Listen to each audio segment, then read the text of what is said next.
Buenos días a cada uno de ustedes. En el siguiente video veremos el tema de estadística y en este video vamos a ver cómo construir una tabla de frecuencia de variables cuantitativas discretas. Veamos el ejemplo y dice: los siguientes datos corresponden a las edades en años de los alumnos que integran el coro de una institución educativa. Y tenemos toda esta cantidad de datos.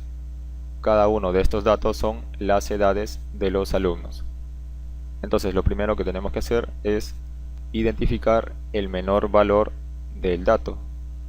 Entonces podemos ver que aquí tenemos 16, 13, el menor sería 13. Veamos si hay otro valor que sea menor a 13. 14, 14, 15, 15, 16 son mayores a 13, por lo tanto hasta el momento el menor valor es 13. 14, 15, 16, 15, 14, 15, aquí hay otro 13 que sigue siendo el menor de todos los valores y vamos a marcarlo. 14, aquí hay otro 13, 15, otro 13, 14 y 14. Por lo tanto, de todas las edades, la menor edad es 13. Ahora lo que vamos a hacer es identificar al número mayor al 13, que en este caso podemos ver que es el 14.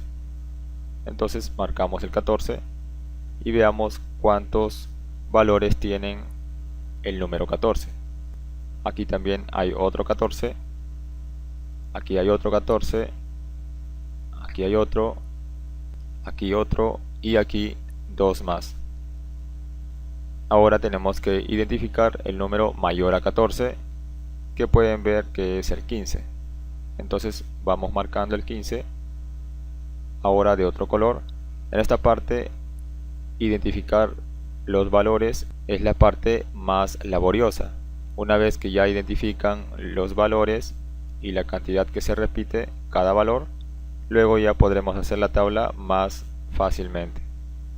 Entonces sigamos con el número 15 de color verde. Aquí hay otro 15, aquí también, y aquí hay 15. Por último, el número mayor sería el 16 y lo vamos a marcar de color negro. 16 y 16. Muy bien, ya tenemos marcados nuestros datos y sabemos que el menor es 13 y el mayor es 16. Entonces ahora sí vamos a construir la tabla de frecuencia.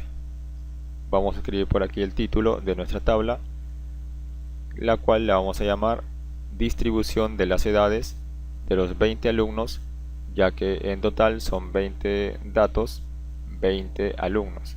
Cada dato le corresponde a un alumno. Entonces nuestro título es la distribución de las edades de los 20 alumnos que integran el coro de una institución educativa. Y aquí vamos a construir nuestra tabla de esta manera. Primera columna, como los datos son respecto a las edades de los alumnos, entonces escribimos aquí edades. Edades es nuestra variable estadística. En la siguiente columna vamos a escribir f sub i. En la siguiente columna f sub i mayúscula. Luego les diré qué significa cada una de estas. En la siguiente h sub i minúscula y en la última h sub i mayúscula. Entonces primero escribamos aquí los valores de las edades. Siempre el menor y al final el mayor. Habíamos dicho que el menor de todas las edades es 13. Entonces escribimos 13. Entonces escribimos aquí el menor número, que es 13. Luego seguiría el mayor, que es 14. Luego el mayor, que es 15. Y al final el mayor de todos, que es 16.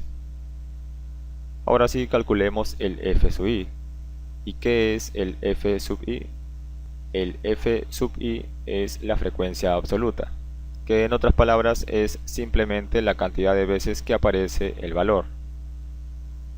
Entonces el f sub i, es decir, la frecuencia absoluta, por ejemplo de 13, sería la cantidad de veces que se repite el 13 en la cantidad total de datos. Entonces veamos la cantidad de veces que se repite el número 13. Aquí hay un 13, otro 13, ya van dos 13, 3 y 4. Entonces el número 13 se repite 4 veces, por lo tanto su frecuencia absoluta es 4. Lo mismo para el valor 14, para la edad 14.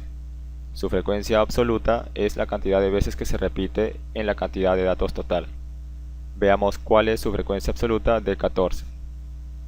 Aquí hay un 14, 2, 3, 4, 5, 6 y 7.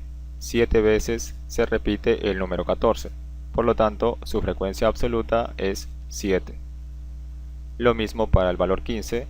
Veamos cuál es su frecuencia absoluta, es decir, veamos cuántas veces se repite el valor 15. Aquí hay 1, 2, 3, 4, 5 y 6. 6 veces se repite el número 15, por lo tanto su frecuencia absoluta es 6. Por último, el número 16, calculemos su frecuencia absoluta, es decir, veamos cuántas veces se repite el número 16. Aquí hay 1, 2 y 3. Por lo tanto, su frecuencia absoluta es 3. Ahora, una vez que ya tenemos las frecuencias absolutas, ya sabemos que en total son 20 alumnos, pero podemos calcularlo el total de datos, en este caso el total de alumnos, sumando las frecuencias. 4 más 7, 11, más 6, 17 y más 3 nos queda 20. A esa cantidad total de alumnos la vamos a llamar número total de datos n.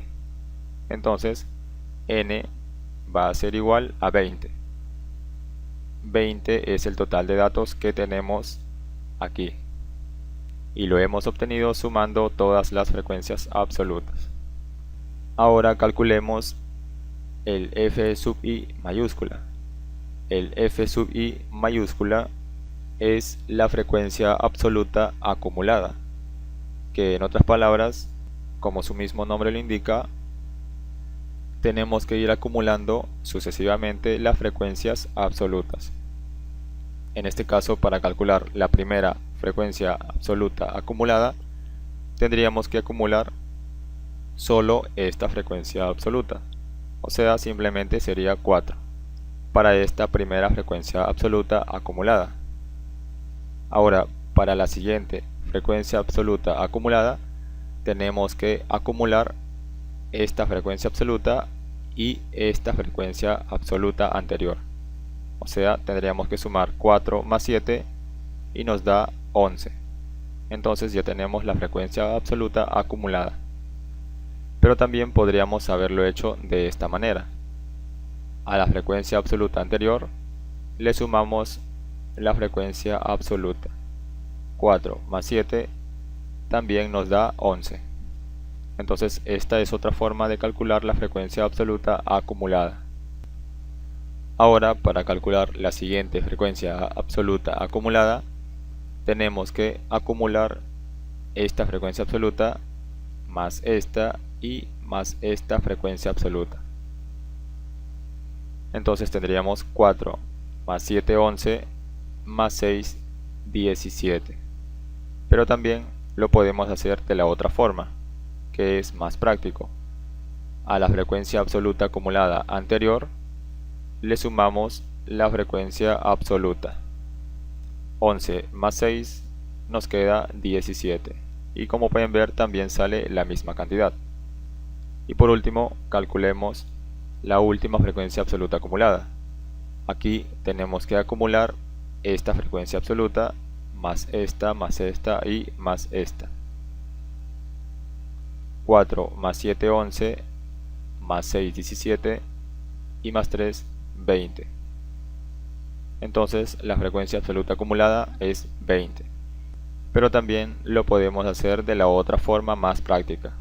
A la frecuencia absoluta acumulada anterior le sumamos la frecuencia absoluta. 17 más 3 nos queda 20. Y también nos queda el mismo valor. Entonces, como pueden ver, la frecuencia absoluta acumulada final es el mismo valor que el número de datos total, 20, 20. Muy bien, pasemos ahora al siguiente valor, que es el h sub i. El h sub i es la frecuencia relativa y simplemente es el cociente, o sea la división entre la frecuencia absoluta y el número total de datos. Entonces, para calcular la primera frecuencia relativa, simplemente dividimos 4, es decir, la frecuencia absoluta, entre el número total de datos, que nos había quedado 20. 4 entre 20 nos queda 0,2, pero le podemos agregar un 0 para que tenga dos decimales. Para calcular la siguiente frecuencia relativa, de nuevo dividimos la frecuencia absoluta, que es 7, entre el número total de datos, que es 20. 7 entre 20 nos queda 0,35. La siguiente frecuencia relativa, de nuevo dividimos la frecuencia absoluta, que es 6, entre el número total de datos, entre 20. 6 entre 20 nos queda 0,30. Y por último, la frecuencia relativa, de nuevo dividimos la frecuencia absoluta, que es 3, entre el número total de datos. 3 entre 20 nos queda 0,15. Ahora, aquí algo importante de las frecuencias relativas es que si nosotros sumamos todas las frecuencias relativas, nos tiene que dar al final un valor de 1. Siempre va a pasar esto. Ahora calculemos el h sub i mayúscula. El h sub i mayúscula es la frecuencia relativa acumulada, que simplemente es acumular o sumar todas las frecuencias relativas anteriores. Entonces, en este caso, la primera frecuencia relativa acumulada sería simplemente 0,20, ya que no hay más para acumular, para sumar. La siguiente frecuencia relativa acumulada la vamos a calcular de la forma práctica. Simplemente sumamos a esta frecuencia relativa acumulada la frecuencia relativa. 0,20 más 0,35 nos da como resultado 0,55, y esta sería la siguiente frecuencia relativa acumulada. Para la siguiente frecuencia relativa acumulada también hacemos el mismo procedimiento. A esta frecuencia relativa acumulada anterior le sumamos la frecuencia relativa siguiente. 0,55 más 0,30 nos da como resultado 0,85. Y por último, de nuevo el mismo procedimiento. A la frecuencia relativa acumulada anterior le sumamos la frecuencia relativa siguiente. 0,85 más 0,15 nos da como resultado 1,00, o sea, simplemente 1. Entonces, como pueden ver, generalmente en las frecuencias acumuladas nos tiene que dar un total igual a la suma de las frecuencias. Por ejemplo, en la frecuencia absoluta acumulada nos da al final un valor igual al total de la suma de todas las frecuencias absolutas, 20. Y en el caso de las frecuencias relativas acumuladas, al final nos da un valor igual a la suma de todas las frecuencias relativas. Muy bien, eso sería todo. Muchas gracias por su atención y nos vemos en un próximo video.